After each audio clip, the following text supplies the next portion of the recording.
merci de nous recevoir ici dans votre laboratoire d'œnologie.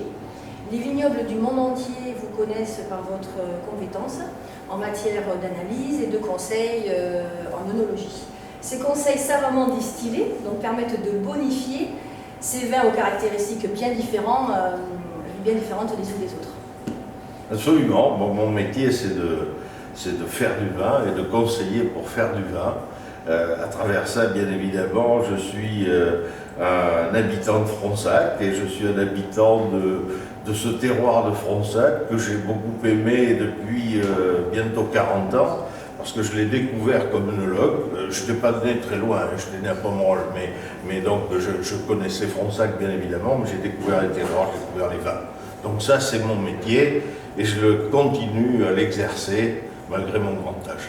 Et bien justement, puisqu'en fait vous avez une petite attache à Fronsac, donc pour les randonneurs qui vont en fait rencontrer tous ces Fronsadais et ces viticulteurs lors de cette randonnée, quel lien avez-vous avec justement ce terroir?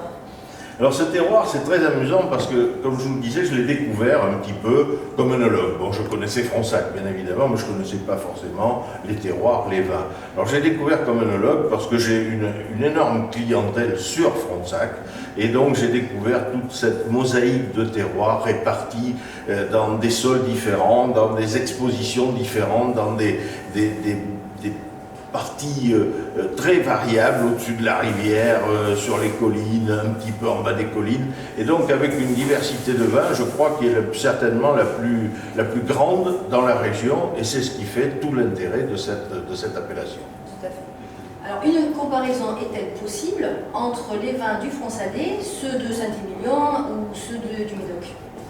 Alors, le Fronsadais a quand même une légitimité, c'est que le sol du Fronsadais s'appelle les molasses du Fronsadais, qui est utilisé aussi à Saint-Émilion.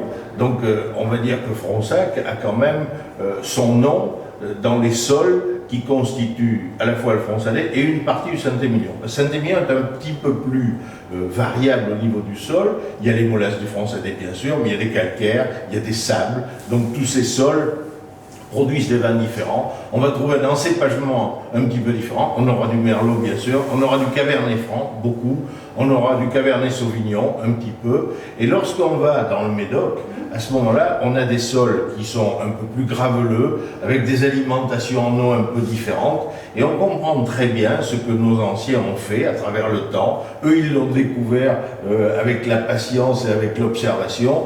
Bien sûr, aujourd'hui, on a des moyens scientifiques d'expliquer tout ça, et on comprend pourquoi le Cabernet Sauvignon est dans le Médoc, le Merlot est plutôt à Fronsac, et le Cabernet Franc est plutôt à Saint-Émilion. C'est juste des correspondances de sol. Mais on se rappellera quand même que les molasses du Fronsadais sont les sols dominants dans la région de Libournais.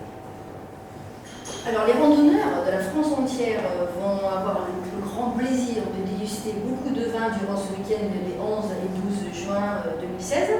Quels conseils leur donneriez-vous pour déguster au mieux tous ces vins? Alors, vous savez qu'en matière de dégustation, ils vont trouver beaucoup de choses très différentes.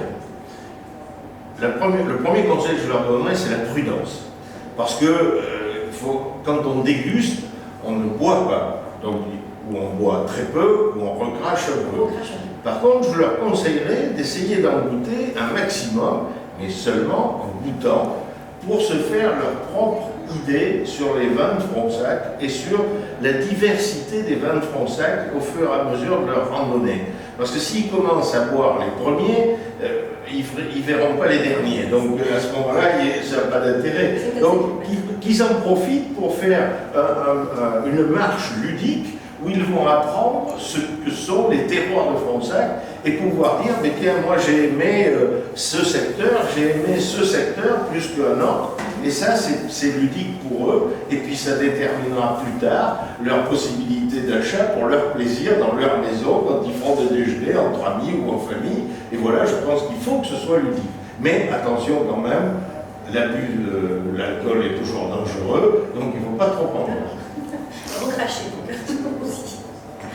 Michel Rolland, encore merci de nous avoir reçus ici donc, dans votre laboratoire d'œnologie.